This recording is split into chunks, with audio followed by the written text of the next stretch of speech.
Calças. Hoje é uma peça de roupa não muito polêmica, né? Bem normal, mas nem sempre foi assim. Os gregos, por exemplo, não só não usavam calças, mas eles ativamente abominavam calças e os usuários de calças. Os romanos também chegaram a proibir legalmente o uso de calças no Império, e a pena para quem usasse calças, né, para os usuários de calça, era exílio. Mas assim, por quê, né? Qual que é o problema das calças? Então, tem um texto francês de 1500 e uns quebrados, né, século XVI, escrito por um autor que eu gosto muito, que é o Michel de Montaigne, e nesse texto ele fala sobre a ida de 3 homens tupinambás vindos do Brasil, né, mas o que ele chama de França Antártica, e esses homens são levados para serem apresentados ao rei Carlos IX, isso em 1562 especificamente. E o Montaigne, ele consegue acesso a esses caras, né, ele consegue conversar com esses homens tupinambás por meio de um intérprete, e ele e outras pessoas perguntam para esses caras o que eles acharam mais impressionante na sociedade europeia, né, sobretudo francesa ali. E os caras respondem que acharam impressionante principalmente 3 coisas. A primeira é que homens adultos, fortes e armados, obedeciam a uma criança, né? Porque o Carlos IX tinha, o rei, né? Tinha 12 anos nessa época. E eles acharam muito estranho isso e seria mais natural que esses homens fortes disputassem entre eles pela liderança. E outra coisa, né, o segundo ponto que eles acharam impressionante, curioso, foi que enquanto alguns europeus viviam, de novo, né, sobretudo franceses, viviam abarrotados de toda espécie de bens, outros passavam fome e vestiam trapos, né? E eles ficaram, esses homens indígenas ficaram impressionados com o fato desses mais pobres não se rebelarem e queimarem as coisas dos mais ricos ou coisa do tipo. E a terceira coisa, infelizmente, o Montaigne esqueceu. Mas assim, depois de considerar isso, essa conversa e alguns costumes que ele fica sabendo que esses povos têm, ele diz assim, que tudo isso, ele encerra, né, o texto dizendo o seguinte: tudo isso não é tão mal assim, né, todos esses costumes, a forma de vida desse povo. Mas, ora, eles não usam calças. Quer dizer, ele coloca, aqui é uma ironia, né? Não é a opinião pessoal do Montaigne, ele faz isso meio que brincando com o fato dos europeus olharem para esses povos indígenas como inferiores, sendo que eles parecem ter algumas ideias, né, virtudes, qualidades até superiores aos europeus. Então ele faz essa brincadeira, né? Tipo assim, tudo parece muito bom, mas eles não usam calças, né? Por causa desse detalhe, esse marcador de civilidade para um europeu, os europeus acabam tendo um olhar bastante negativo sobre esses povos que andavam nus, ou praticamente nus. Então o primeiro ponto é que para um europeu do século XVI, a calça, o uso de calças era um marco de civilidade, enquanto que o não uso de calças era um marcador de barbárie, né? Um sinal de inferioridade civilizacional. Só que quando a gente volta na história alguns milênios, a situação era exatamente o contrário. Mas a gente pode voltar mais ainda do que para os gregos, daqui a pouco a gente chega nos gregos, mas a gente vai passar por eles e vai voltar mais ainda no tempo para ver a origem da calça, porque isso é fundamental. O primeiro vestígio arqueológico de calça, né, a calça mais antiga do mundo que a gente conhece, aparece na Ásia Central, no território que hoje é a China, né, o oeste da China, o deserto de Tarim. Nessa região tem um cemitério e alguns corpos sepultados encontrados nesse local. As pessoas estavam usando calças, isso em 1000 a.C., aproximadamente, né, 3.000 anos atrás. E essas calças pertenciam a guerreiros pastores, né, que foram sepultados nesse local, que viviam nesse local. E é possível saber que esses caras eram guerreiros pastores pelos outros objetos que também foram encontrados sepultados com eles, né? Eles foram encontrados com calças, mas além das calças, eles foram encontrados com freio de cavalo, freios de bronze para controlar o cavalo, né, que é fundamental esse ponto, a gente vai voltar nisso daqui a pouquinho. Foram encontrados também rabos de cavalo decorados, como objetos ornamentais ali, o que mostra essa cultura em que o cavalo é muito importante. Foram encontrados também chicotes e armas, entre elas arco, né, para atirar de arco e flecha, talvez até em cima do cavalo mesmo, e também machados de guerra. Então a gente vê que isso tem muito a ver com o contexto, né, a origem da calça tem muito a ver com o contexto da domesticação do cavalo para montaria. O cavalo já era um animal, né, que convivia com os seres humanos há muito tempo, mas a domesticação propriamente do cavalo para uso de montaria, para, por exemplo, pastorear montado num cavalo ou para guerrear montado num cavalo, isso remonta mais ou menos a 3.500 a 2000 a.C. É bem difícil datar isso. Mas está nessa faixa aí, 3.500 a.C. a 2000 a.C. E as primeiras evidências dessa domesticação de cavalo aparecem nas estepes eurasianas, entre a Ucrânia e o Cazaquistão, principalmente, e os povos que se originam dessa matriz assim étnica, por assim dizer, também vão usar calças ali. A gente vai chegar na Pérsia, por exemplo, que é muito importante para essa história. Mas antes disso, se a calça aparece nesse período, o que os caras usavam antes nessa região, né? Basicamente túnicas e mantos, que eram roupas não bifurcadas, né? Que não tinham essa divisão. Eram geralmente um tecido único, um retângulo de tecido, que você amarrava aquilo no corpo, né, ou soltava aquilo no corpo, prendia com alfinetes, por exemplo, como a gente vai ver que eles faziam no caso grego. Então, as soluções em termos de roupa era mais ou menos isso, né, mantos, panos, mas roupas bifurcadas, especificamente do tipo da calça, não existia até então. Até existia, na verdade, o uso de perneiras antes da invenção da calça, né, que você colocava ali só para reduzir o atrito com a pele do cavalo, com o corpo do cavalo, para não gerar assaduras, para também não gerar muito impacto ali nas regiões mais sensíveis que ficam tocando o cavalo o tempo inteiro. Então, o grande salto tecnológico da calça, como a gente conhece hoje, foi não exatamente só a proteção da coxa, mas você conectar os dois tubos que protegem as pernas com uma peça central, né, uma peça entre pernas que conectava esses tubos e protegia melhor a região toda e permitia também uma mobilidade maior, né? Você poderia abrir as pernas e fechar as pernas sem rasgar o tecido. Então a gente poderia dizer que é uma calça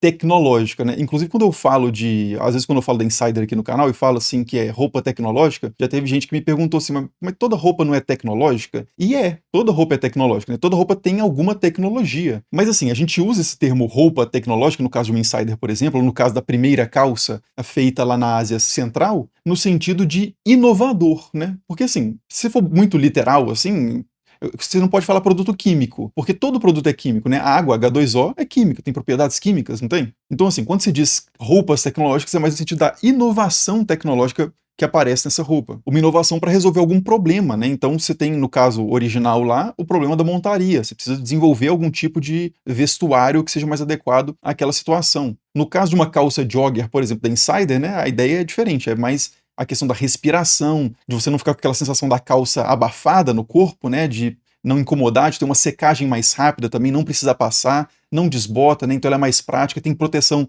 UV, então também tem essa proteção em relação ao sol, né, para você fazer exercício físico ao ar livre. Ela tem propriedades antimicrobianas também, o que tem também um impacto anti-odor, para combater esse resultado da atividade física. Então tecnologia, quando se diz que uma calça é tecnológica, a ideia é essa, né, que ela tem uma série de inovações ali, em termos de confecção, para resolver problemas. E cada situação é uma, né? Então a calça Future Form, por exemplo, da Insider, ela já tem outra aplicabilidade, né? Ela tem um estilo mais social, para uso em outro contexto, mas ela parece uma calça social, mas ao mesmo tempo ela garante mobilidade total ali, ela é hidrorrepelente também, né? Então ela não fica com aquela sensação de calça úmida, né? Abafada, mesmo em dias de chuva, em dias quentes. E você pode comprar qualquer calça dessas com o cupom aqui do canal, né? Que é o cupom Estranha, para ter descontos lá no site, né? O link vai estar na descrição e no primeiro comentário fixado. Mas voltando para a calça tecnológica original lá da Ásia Central, os principais pontos eram esses, né? Que ela evitava assaduras, facilitava a mobilidade e dava maior conforto térmico, porque esses povos, em muitas situações, estavam em montanhas, num clima muito frio, então ela resolvia esse tipo de problema. E como ela resolvia muito bem, isso se difundiu rapidamente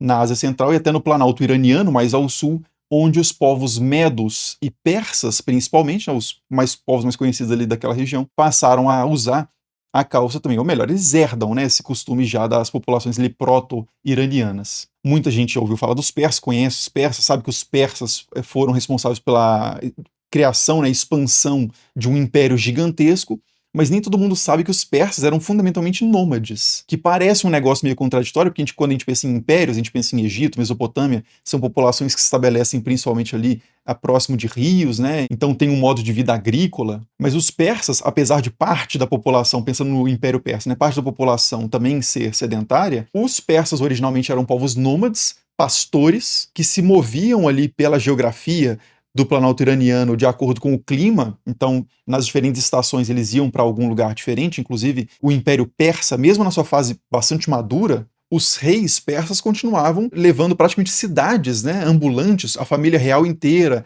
exército, tesouro real, tudo ia junto, e aí no verão os caras estavam lá nas montanhas mais frias de Ecbátana, no inverno eles iam para Babilônia e para Susa, na primavera eles iam para Persépolis e para Sárgada. Então mesmo nessa fase imperial os persas ainda eram bastante nômades e consequentemente essa cultura de montaria, a cultura de cavalo e a cultura de calças era fundamental para os caras. E os gregos, né? Porque eu comecei esse vídeo falando assim que os gregos detestavam calças. O que que os gregos então usavam? Enquanto os persas estavam lá usando calças, o que que os gregos usavam? E tem várias peças de roupa diferente que os gregos usavam, mas as principais são chamado chiton, que é uma túnica de lã ou de linho que era... De novo, eu vou colocar imagens aí na edição, né? Eu vou pedir para o editor colocar, mas basicamente era um retângulo de tecido que se acomodava ao corpo ali, usando às vezes cintos, às vezes algum alfinete, broches. No caso dos homens, quase sempre isso era utilizado até a coxa, até a metade da coxa, assim, né? Um pouco acima do joelho. No caso das mulheres e de sacerdotes também, de certas ocasiões mais solenes, mais cerimoniosas, era mais comum usar esse chiton indo até o tornozelo, e tem uma variação disso que é o péplus, usado principalmente por mulheres. Então eram roupas muito soltas, né, muito frescas ali, muito bem adequadas ao clima mediterrâneo da Grécia. E tinha outras peças que poderiam complementar ali o uso do chiton, por exemplo, o imation, que era usado por cima do chiton como um manto. Tinha a clâmide também, que é um manto utilizado principalmente por soldados, que era preso por cima dos ombros com um broche, né? Lembra bastante aquele manto dos soldados do 300 de Esparta, apesar dos soldados de Esparta não combaterem só com isso, né? Como aparece lá no filme. E no caso de Roma, também os caras usavam roupas bem parecidas com isso, né? Túnicas, basicamente, mas às vezes cobertas também por toga, no caso dos homens, né? A toga romana é muito famosa, é um tecido um pouco mais pesado, e também tem a estola, no caso das mulheres. Mas assim, nem os romanos mais antigos, nem os gregos usavam calças e, consequentemente, a calça para eles, o uso de calça, era uma roupa estranha, no sentido original da palavra.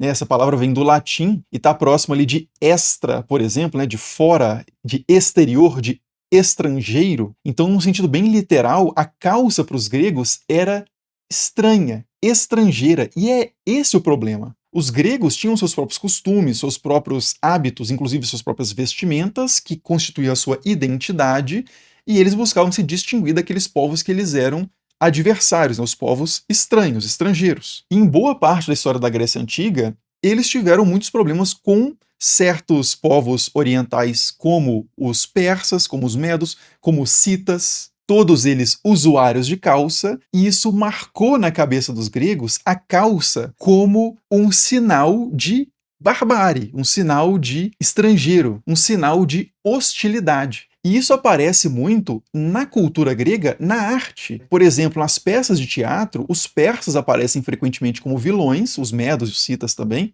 Na poesia também esses povos aparecem como vilões, porque de fato eram os adversários dos gregos em muitos contextos lá das guerras médicas, etc. Então tinha uma coisa meio que de propaganda ideológica do tipo que a gente, por exemplo, encontra em Hollywood no caso dos filmes dos tempos de Guerra Fria, em que os russos aparecem como os vilões sempre, né? Ou mais recentemente os árabes, ou a Coreia do Norte, ou a China também aparecem como grandes ameaças aos Estados Unidos, porque tem essa hostilidade, essa adversidade geopolítica. Então, da mesma forma, os gregos faziam muitas caricaturas bem ofensivas dos persas, que certamente também faziam essas coisas do lado de lá. Mas no caso dos gregos, a gente tem um vaso, por exemplo, de beber vinho, né, que é o vaso de Eurimedonte. E nesse vaso, a cena que decora esse objeto é simplesmente um persa sendo violado por um ateniense. Isso para celebrar a vitória da batalha do rio Eurimedonte. E esse vaso representa, então, essa superioridade, essa imposição de poder do grego, né, sobretudo o ateniense,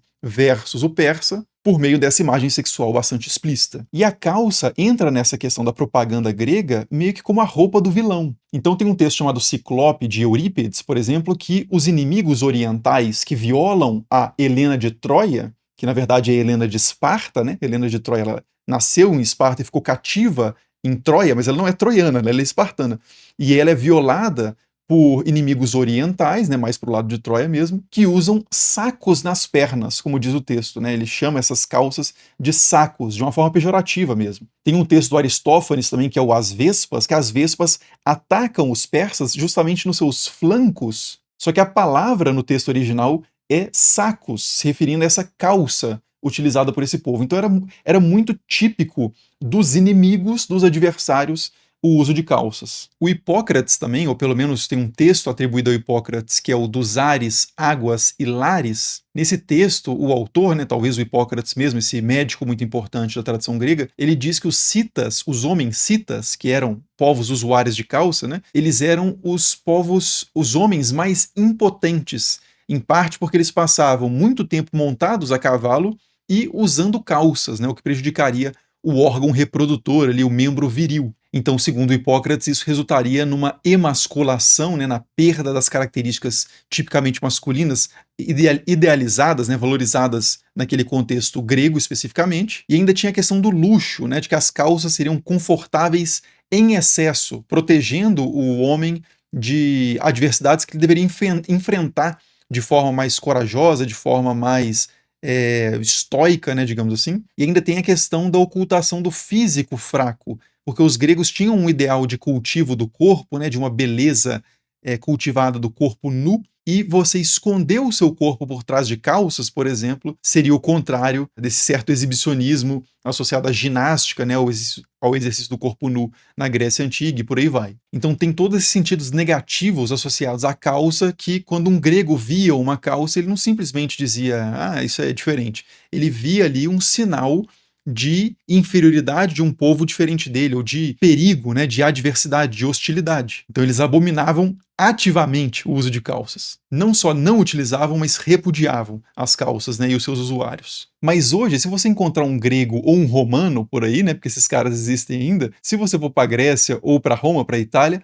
você vai ver praticamente todo mundo usando calça, né? Principalmente os homens, mas as mulheres também. Então o que aconteceu aí, né? Então, por volta de 150 a.C., aproximadamente, a Grécia é incorporada ao território romano, e então as questões culturais ali já começam a ter uma mudança importante, mas os romanos também evitavam calças, só que os romanos já se expandiam bastante ali, principalmente na fase do Império mesmo, a partir do primeiro século, eles já começam a atingir espaços como a Gália, como a Britânia, como a Germânia, em que o uso de calças acaba se consolidando, porque povos nessa região utilizavam calças, era muito útil contra o frio e era muito útil na situação de montaria, né, da cavalaria usar esse tipo de vestimenta. Então, alguns romanos já começam a usar calças ali, principalmente nessas fronteiras imperiais. Isso combinando, claro, com as vestimentas mais tradicionais gregas e romanas. Mas isso vai aos poucos se estabelecendo, né, se consolidando no uso comum, e por causa disso, o Código de Teodósio, que é um código que é oficializado ali no quinto século depois de Cristo,